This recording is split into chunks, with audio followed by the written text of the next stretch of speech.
Okay, I'm Alan Norman with Cleveland County Sheriff's Office. I am the sheriff. Standing with me today is the county manager and the command staff of the Cleveland County Sheriff's Office. Last evening, about 10:30 p.m., we had a deputy sheriff that was actually shot twice while on the line of duty between Shelby and Kings Mountain, just off of Shelby Road. I'm proud to say that he's actually alive, and hopefully will recover, but it will be a long road of recovery. The suspect is in custody. He was apprehended about 3 hours after the shooting in Cabarrus County, and he's currently in the Cleveland County Jail. It was a senseless attack on law enforcement. Deputy Sims came to work to protect the citizens of Cleveland County. He was the thread that held the material together, and he was senselessly assaulted, and we could have been planning for his funeral this morning. I don't know where the attack on law enforcement stops, but I can tell you this: it won't be tolerated in Cleveland County, and we will follow this case to the fullest extent to make sure that he is prosecuted as harshly as possible. The suspect is Dakota Gage Green, last name with an E. He was wanted on numerous probation and parole violations that resulted out of Cabarrus County and other counties. He's considered a violent thug, in my opinion, prior to him firing on law enforcement. And once he fires on law enforcement, he shows me that he or anyone else has no regard for human life. It's bad enough to get a call when there's an agency next door to you that's had a law enforcement officer either wounded or fatally wounded. But when it's one of your own, it's tough. In my 30-plus years, this is the first time I've actually received it as far as a supervisor. Mr. Sims hopefully will do a full recovery. The suspect has been charged with first-degree attempted murder, possession of a firearm by a convicted felon. His bond is set at $2 million. I just learned that he's made the first appearance here in the Cleveland County Detention Center. He'll be processed out and held in another detention center that will not be disclosed at this time for safekeeping. Officer Sims is a 2-year, 3-month veteran of the Cleveland County Sheriff's Office and is a fine example of a deputy sheriff who puts his life on the line every day. My thoughts right now and focus is for that deputy to get fully recovered, his family, and the men and women that I work with. I'll be glad to entertain a few questions. Could I have you spell the first and last name of both the deputy and the suspect? Sure. Tim, T-I-M, Sims, S-I-M-S. And then the suspect? The suspect is Dakota, just like South Dakota. Gage, G-A-G-E, Green with an E at the very end. What do we know about what happened last night during that stop? That's still part of the investigation that's ongoing, but I can tell you this, that Deputy Sims received a call of a suspicious person that was possibly wanted for probation and parole violations. That was an absconder for probation and parole. Deputy Sims rolls up.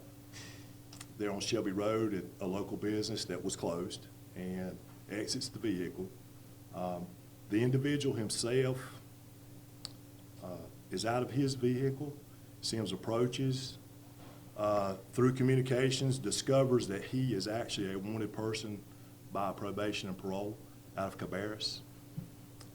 Sims does not have an opportunity to respond. This thug turns briefly to his right, retrieves a handgun from his waistband, and strikes my deputy twice. Through training and instinct, as the thug is escaping and leaving by mode of transportation, being a vehicle, Officer Sims is able to fire one shot back at the suspect. What do we know about that shot? Did it hit anything or just, We do know, we have determined it has hit the suspect vehicle. if he doesn't fire that shot, what do you think happens after I'm sorry, say that again, Ken? that? The shot, how important was that shot in that moment? For him to actually fire the shot? Yes. Was it a means of self-defense, do you think? Oh, absolutely, absolutely. Had he struck the suspect, he was defending himself. He was defending every innocent person that was going up and down US 74 last evening, and the citizens of Cleveland County. You said he didn't have time to respond. I take it, was Sims out of the vehicle approaching whenever the shot? Yes, they were was engaged with each other, talking, and the individual slightly turns, removes a handgun, we feel like from the waistband. We do have cam. He had his camera on. And I can tell you this, with the county manager that we have standing here today, and the county commission, and the staff at the county manager's office, the body cams paid dividends to the Cleveland County Sheriff's Office and the citizens of Cleveland County last night at 10:30. That's how we were able to develop a suspect so fast and have him in custody and back in Cleveland County within 3 hours. And he was captured in Harrisburg. What do we know about his capture? It consisted of the Cleveland County Sheriff's Office. We had sheriff's deputies that were there, along with Cabarrus County SO and with Harrisburg PD. Is that his home? Is that a home address? Or That's a base where he was actually centralized out of, would have been Cabarrus County, the greater Cabarrus County area. So, does he say anything about what happened? Did Dakota say anything about what happened last night? he was interviewed at the sheriff's office this morning, but I'm not privy to release anything that occurred during that interview. Can you tell us how Deputy Sims is doing right now? I'll know a little bit more maybe in about 45 minutes with additional testing that's being conducted as we speak. Does Deputy Sims have other family law enforcement? He does. He has a brother that's also employed with the sheriff's office that actually is on a different platoon. Is he related to any Shelby police officers? Not that I'm aware of.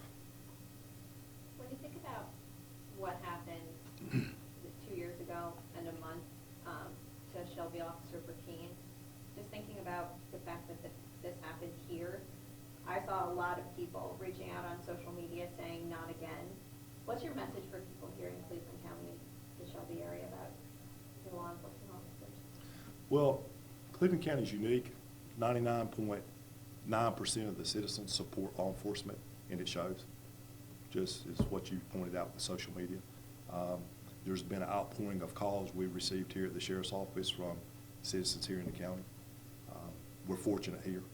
Not every county has this law enforcement support base, but we do, and we're proud of it. I take it his brother's not on shift today.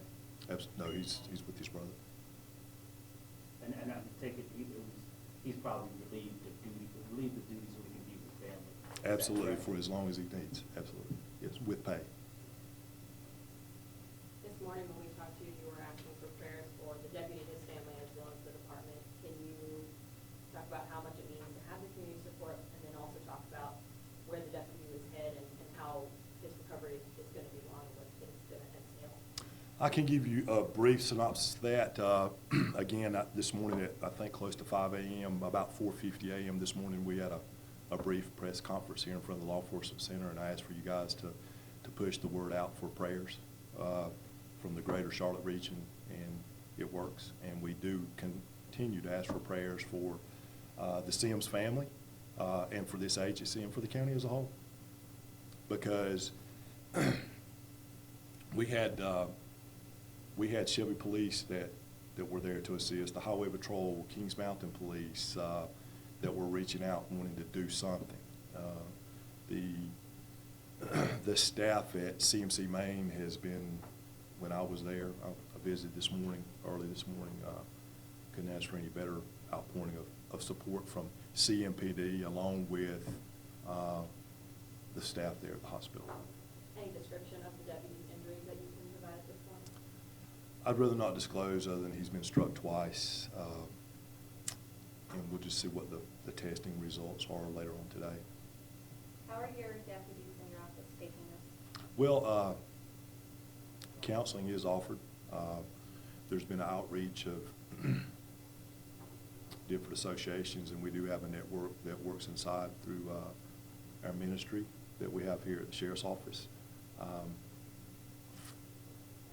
And I know in the coming days that there'll actually be individuals that'll need to talk, and that's perfectly fine. They'll need to cry, and that's perfectly fine. And this morning you said that he had helped respond within about 90 seconds. How proud are you of your team that they were able to get to him so fast? Exactly. What had actually happened, he actually called in that he'd received the information about the suspect, possible suspect, person of interest. The zone car that was riding parallel to him had actually moved in that direction. And when he radios back into the 911 center that he's been hit, naturally the deputy continued, but at a faster pace. And the deputy arrived just moments before a highway patrol trooper pulled in. So it was great to have those guys there. Medic responded. It couldn't have went faster as far as getting help to our wounded deputy sheriff.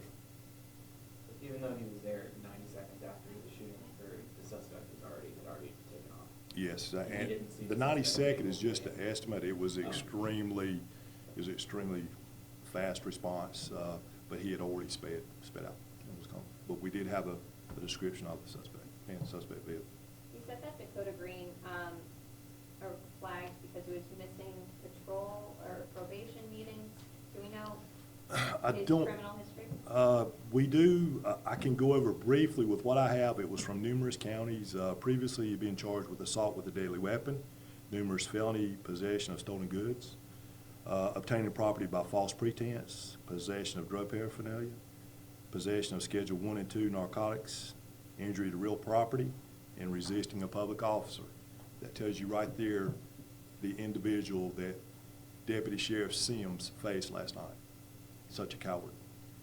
My understanding, Sheriff, is that Deputy Sims is also soon-to-be father, and his family is probably now also dealing with the Sure. series of emotions.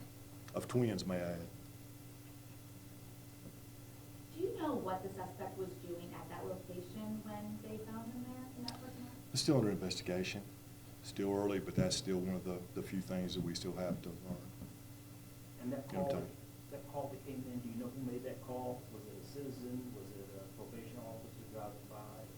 No, Deputy Sims actually cultivated the information himself and received the information by cell phone, radioed headquarters, and advised headquarters that he'd received information of where a person of interest, possibly a probation absconder, was located, and proceeded to that area, and then everything else transpired from that point on, once he arrived at the location. And you said he's from Harrisburg? Is that He was correct? apprehended in Harrisburg, inside the city limits of Harrisburg, from what I'm told. He's from the greater Cabarrus County area.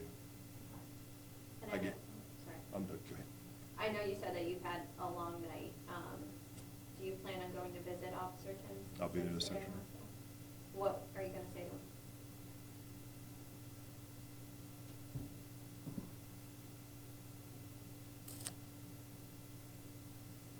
I don't know.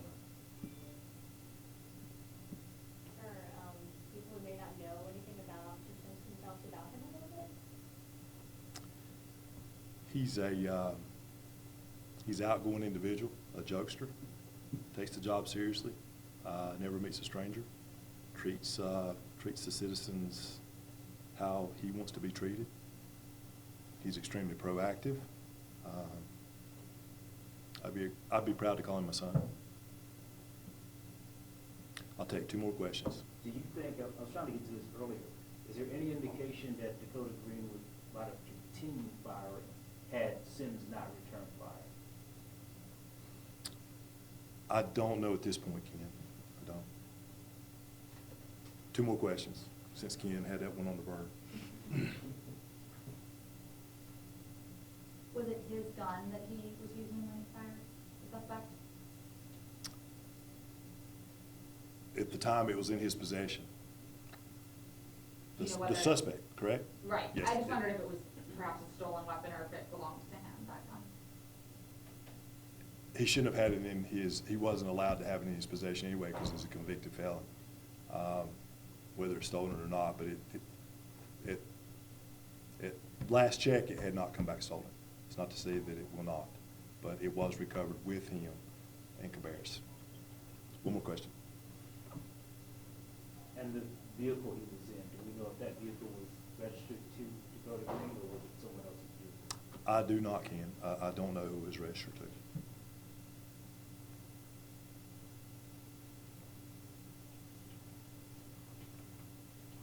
One more question.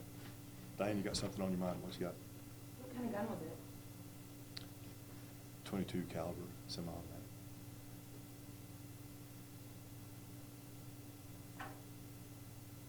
Do we know if Mr. Green said anything when he fired, or is it just a threat issue? I don't know. Appreciate you guys coming out. Somebody will stay here with you and direct you back out.